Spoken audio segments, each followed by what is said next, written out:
né? Nesse momento onde que você vai prestar uma ajuda, a primeira coisa que você tem que preocupar é em que você tem que estar seguro, né?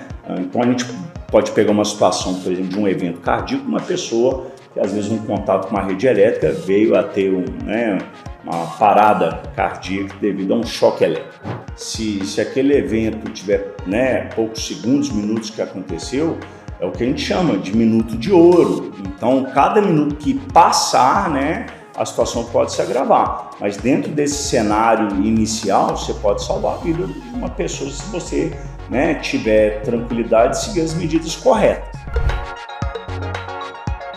A gente precisa saber que a morte súbita pode sim ser prevenida. E a gente vai discutir dois aspectos: a prevenção e a atuação.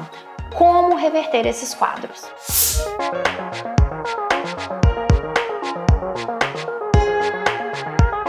E aí, falando sobre o que fazer, a gente começou a falar sobre o desfibrilador. E aí, além do desfibrilador, quais são os protocolos básicos ali para o atendimento num momento de emergência?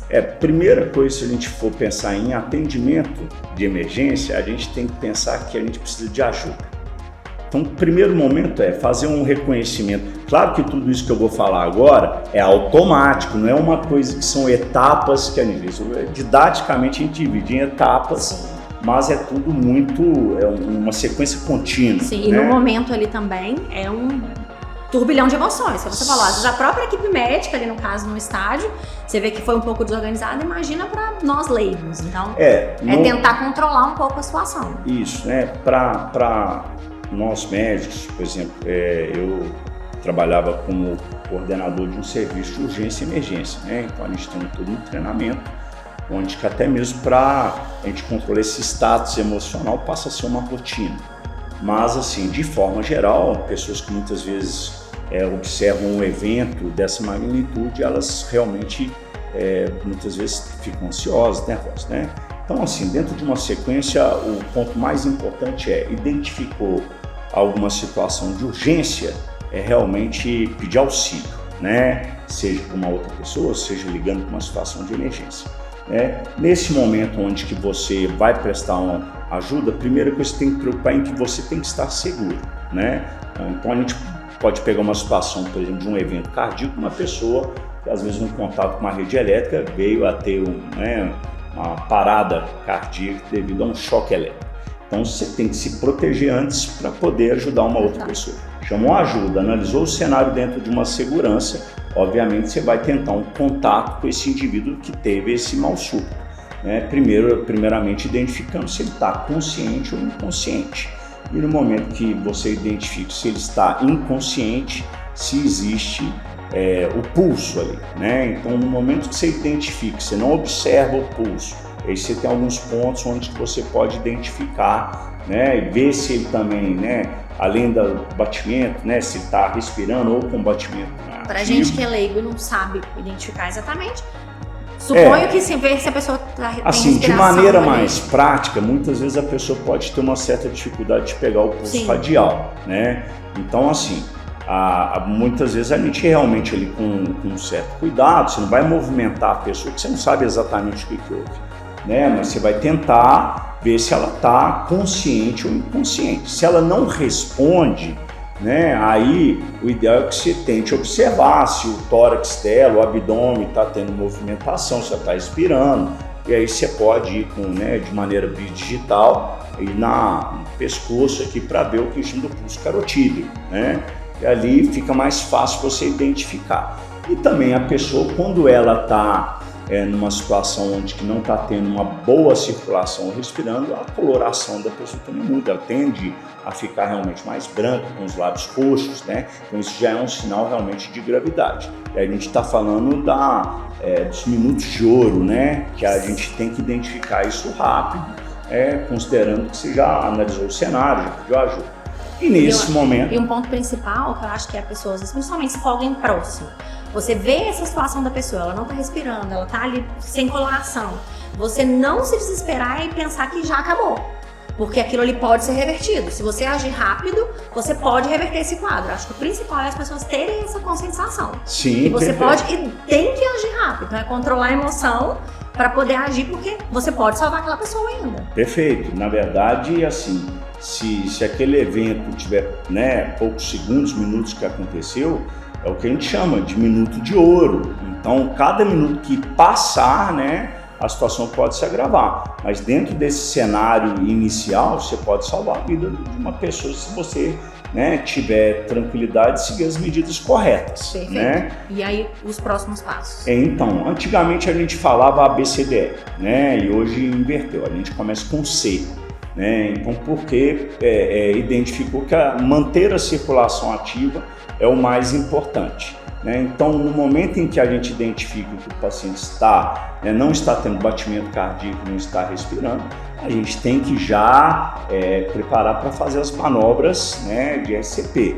Então, o ideal é que o indivíduo esteja numa superfície mais dura, rígida, com o corpo mais alinhado, né, que o ideal é que seja feito com uma outra pessoa ao lado, né? Então, a gente tem que identificar, por exemplo, aqui a região de manúbrio de externo, é esse osso que fica na região aqui do tórax, onde que você, com os braços esticados, né, você vai fazer vai pressionar o tórax desse indivíduo numa sequência rápida.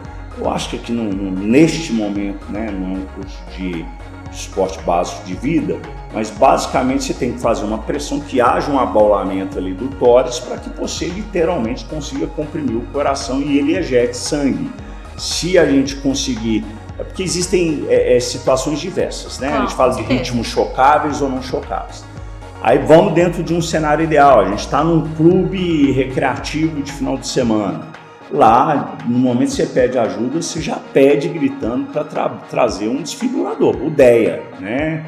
Que é um desfibrilador externo automático. E com relação aos clubes, né, não só nos estádios, mas no clube, é obrigatório ter. Então, todo clube tem que ter. Legislação é clara. Na verdade, você até deve ter um domínio maior que a legislação do que eu, mas acredito que em áreas que tenham um maior número de pessoas, um X número de pessoas, né, parece que a legislação tem essa orientação para que tenha o equipamento. Sim. Então, dentro de um cenário esportivo, por exemplo, quando a gente está no campo, seja num jogo ou mesmo no treinamento, o desfibrilador fica do lado do médico. Eu, quando estou ali, o desfibrilador está do meu lado. Mas não só do meu lado, porque eventualmente eu posso sair, a minha equipe está treinada para saber utilizar. Então, nesse momento que a gente já pede ajuda, a gente já pede o desfibrilador junto. E eu acho que a oportunidade é boa para a gente poder desmistificar, de certa forma, esse equipamento que é extremamente simples. Sim. Né? Eu penso que você pode falar um pouco mais de algumas variações de equipamentos que existem, mas assim, a gente está falando de um equipamento que basicamente ele vai conduzir as nossas condutas.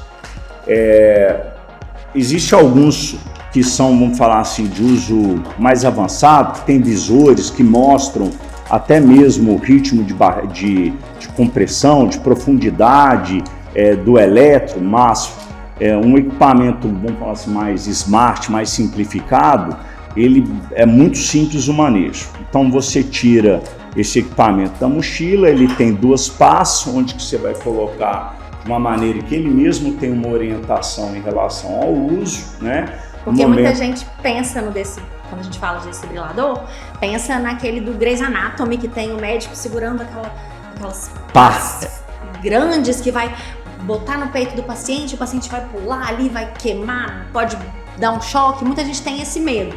E já no DEA, que é o desfibrilador automático, que é o que está presente nos clubes, nos estádios, ele está muito mais preparado para o atendimento não especializado, vamos dizer assim. Eu não preciso do médico determinar a hora do choque. É tudo feito automaticamente. Sim, perfeito. Por essas que a gente chama de pá, mas que na verdade é um adesivo, basicamente. Sim. Que a gente vai pegar esse adesivo e ele é colado no peito do paciente. Sim. E aí é esse adesivo, através dos condutores que tem aqui, que vai fazer o diagnóstico, que vai fazer todo o processo. Eu penso que o mais importante é que assim, o equipamento ele é todo autoexplicativo. Ele não dá choque se você encostar nele, não precisa ter medo nenhum. O aparelho não morde. Então assim, ele basicamente fica numa mochila, você tira o equipamento da mochila, ele tem um botão de ligar e um outro botão que é o de disparo de choque, né? A gente está falando de um modelo, existem outros. Dentro Mas dessa... no geral, segue o mesmo padrão. Protocolo. Esse equipamento ele tem, né, um cabinho nele, cadê ele aqui? Que justamente se conecta à pá, onde que ele vai ser encaixado nessa região.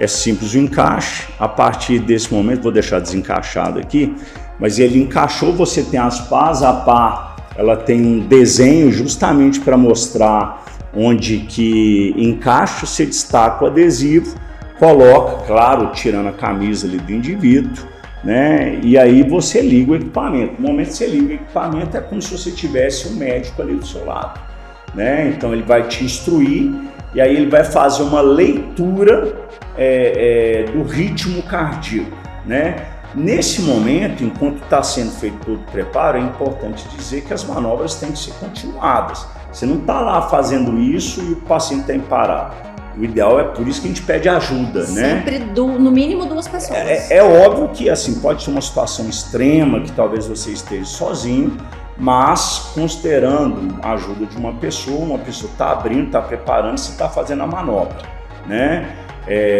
Uma dúvida que eu tenho, enquanto eu estou fazendo a manobra, existe algum sinal ali que eu consiga saber? Eu estou ali fazendo a compressão no peito do paciente.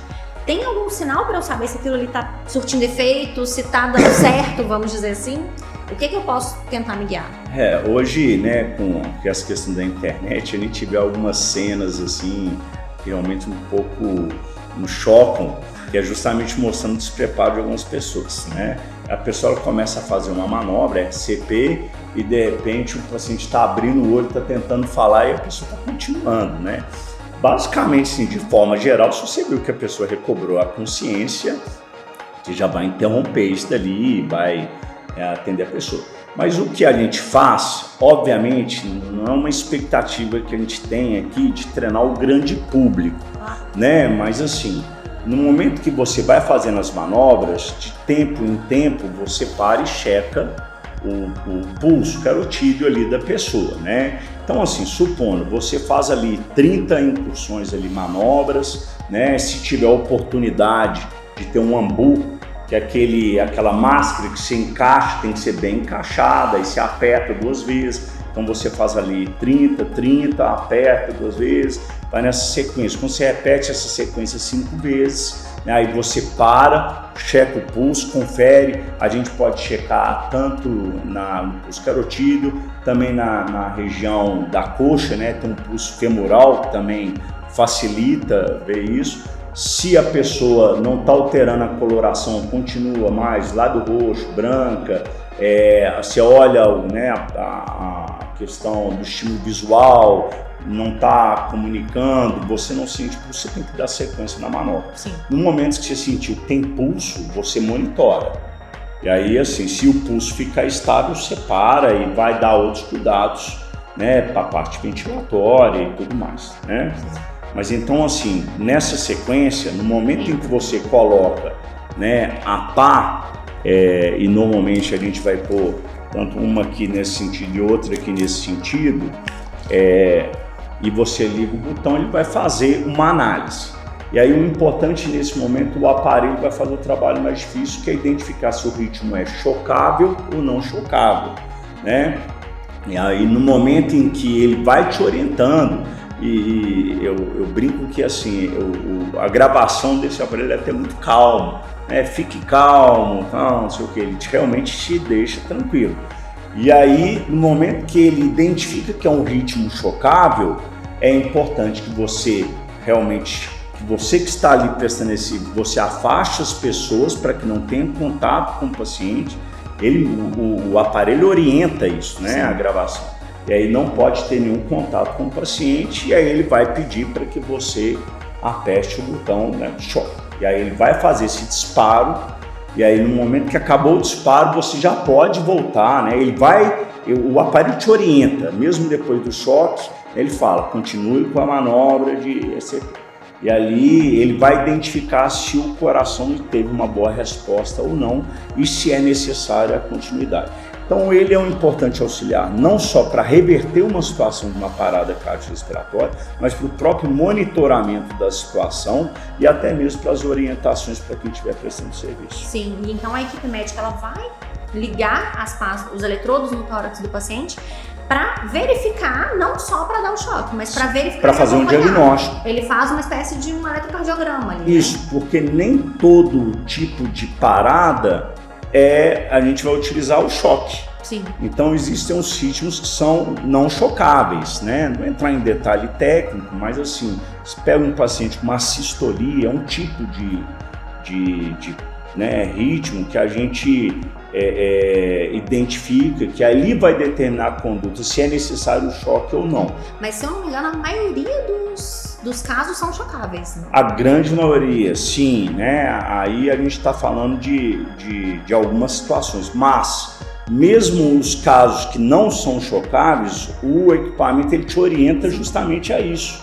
E aí o que você, na verdade, já pediu auxílio, a gente está pensando numa situação, numa prática esportiva que às vezes um professor de educação física está acompanhando o treinamento, que muitas vezes eles até têm um suporte básico de vida, mas vai chegar um momento que você vai precisar de um suporte avançado, né? E aí tem que ser equipe médica, equipe de enfermagem prestando auxílio junto com a equipe médica, mas o aparelho, então, a grande vantagem te auxilia no diagnóstico, na condução desse suporte e dentro dos ritmos chocáveis, ele também já faz o disparo e, resumo, salva a vida. Sim, e uma coisa que a gente tem que ver, que a gente já viu casos que tinha o aparelho, tinha o DEA no local, mas as pessoas não utilizaram. Então elas têm que saber que elas podem e devem utilizar porque ele é seguro, porque ele não vai aplicar nenhum choque se não for necessário. Justamente, né? O único cuidado que se tem é porque ele é autoexplicativo, né? Eu acho que a gente tem que perder esse medo do desconhecido, porque ele é extremamente simples de ser utilizado, né? Igual eu falei, você tira da mochila, conecta a pá no paciente, a posição tem um desenho de todo tamanho para você colocar. Colocou esse aparelho, você tem um botão verde ali que você liga, no momento que você liga você tem as instruções, ele faz análise da condução elétrica ali no coração, aí ele identifica se o ritmo é cardíaco ou não, e ele também vai te conduzindo, inclusive, a continuar as manobras, né? E no momento que ele identifica que o ritmo é chocado, ele vai te orientar antes para que afaste as pessoas do lado, ninguém tenha contato. Aí só no momento que você identifica que ninguém está encostando na pessoa, aí se aperta, é um impulso rápido. Eu não sei quantos joules esse aparelho, acredito que deve ser em torno de 200 por aí. 150. 150, padrão. Né? Então em torno, né, 150 joules. E aí, no momento que teve esse disparo, não tem mais risco ali de tomar um choque, nada disso. E o aparelho te orienta, continue, muitas vezes se for necessário, ou interrompa, né?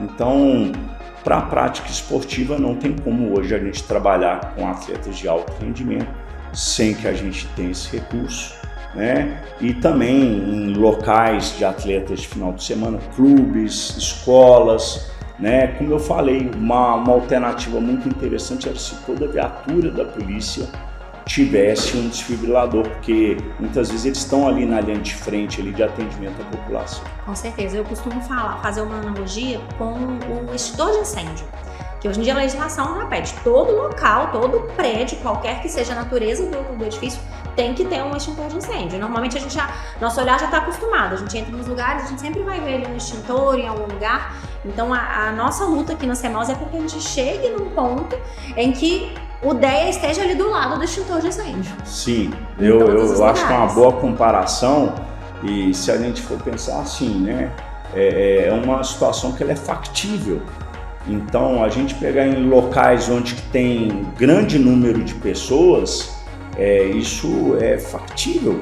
As pessoas morrem por parada cardiorrespiratória.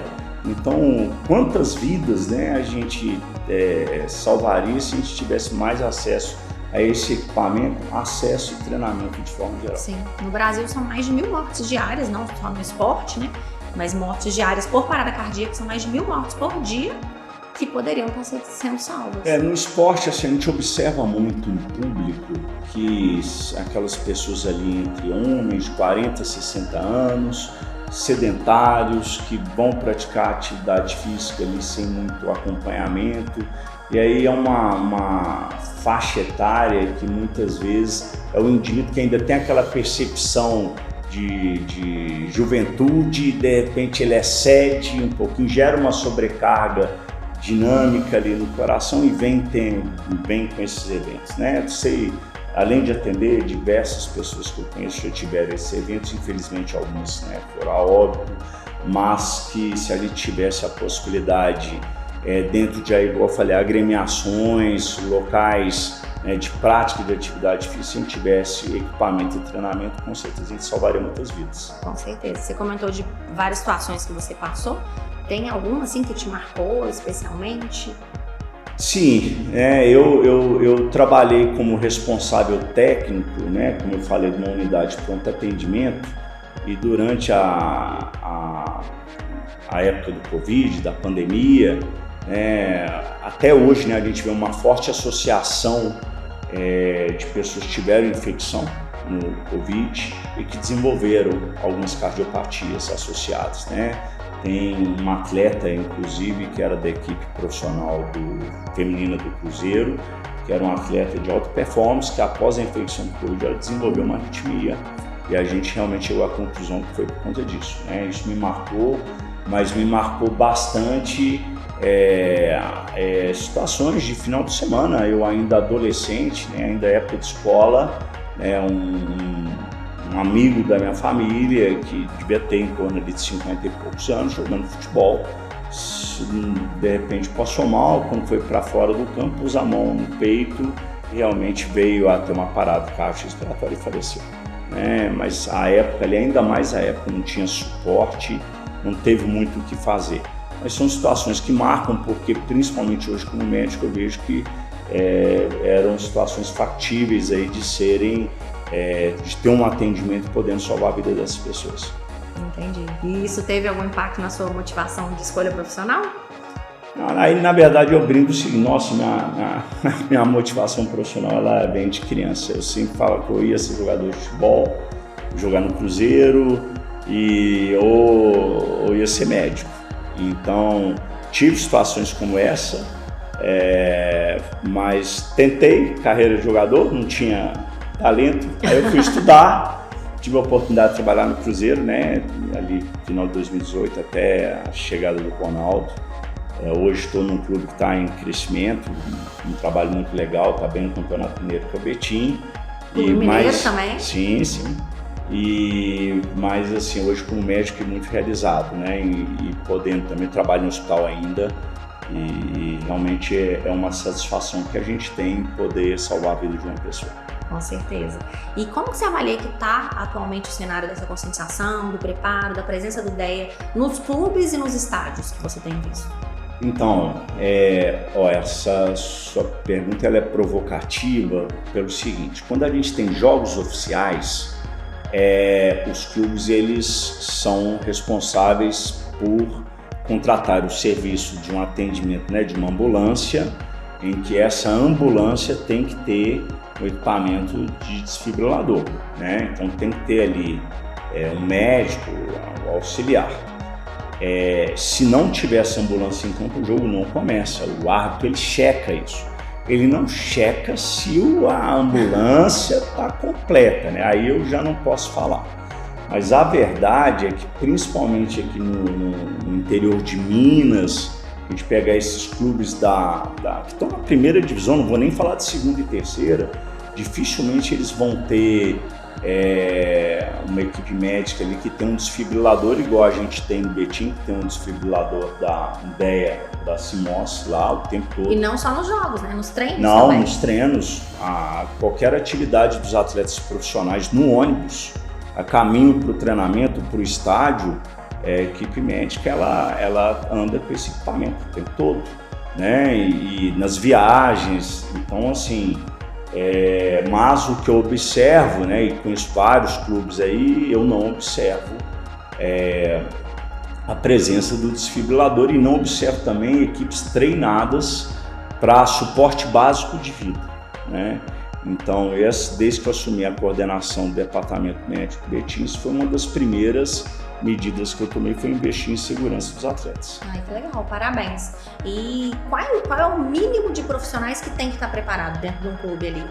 Então, na verdade, quando a gente pensa num clube de futebol, hoje eu estou, né, coordenando um departamento de saúde e performance, né? Então a gente entende que desde o preparador físico, ao fisioterapeuta, todos os profissionais da área de saúde, mas, por exemplo, no próprio Betim, a questão até a comissão técnica e os próprios atletas, eles têm que ter informações mínimas para que eles possam auxiliar ou até mesmo não atrapalhar numa situação de suporte básico de vida.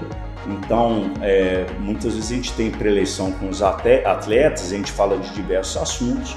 Nesses momentos é onde que a gente aproveita e de forma muito objetiva a gente consegue fazer um treinamento desses atletas sabendo reconhecer situações ali de risco, não só cardiovascular, mas de forma geral. Então a gente tem hoje esse cuidado, né, do treinamento com comissão técnica, preparador físico, fisioterapeuta, equipe médica, enfermeiro, e até membros da comissão técnica e atletas para que a gente possa reconhecer todas essas situações. Com certeza, super importante, parabéns pela iniciativa, por levar e disseminar essa conscientização e por nos ajudar também nesse processo aqui hoje. Estamos aqui auxiliando na conscientização do grande público sobre a importância da prevenção, porque a morte súbita pode ser evitada e é dever de todos nós contribuir para esse processo. Eu que agradeço, né, a oportunidade de estar conversando sobre isso, que é um tema realmente muito importante e a gente observa que a todo momento, infelizmente, tem eventos, né, dentro do esporte, né?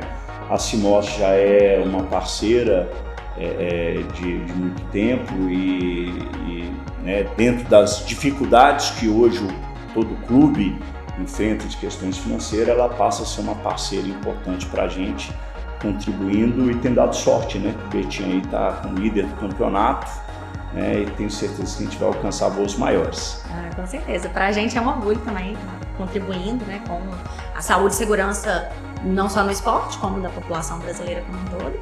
E um time de Minas Gerais está apoiando o crescimento aí, para a gente é muito importante. E agradecemos toda a sua ajuda aí para a gente continuar conscientizando todo o Brasil que a gente pode salvar mais vidas sempre. Eu que agradeço a oportunidade. Obrigada, muito obrigada, gente. Você que nos acompanhou, aproveita para compartilhar isso com quem você ama, levar a conscientização para mais pessoas e nos acompanhe nos próximos episódios que a gente vai estar sempre trazendo dicas aqui sobre saúde, segurança, tecnologia para mais saúde para todos. Muito obrigada.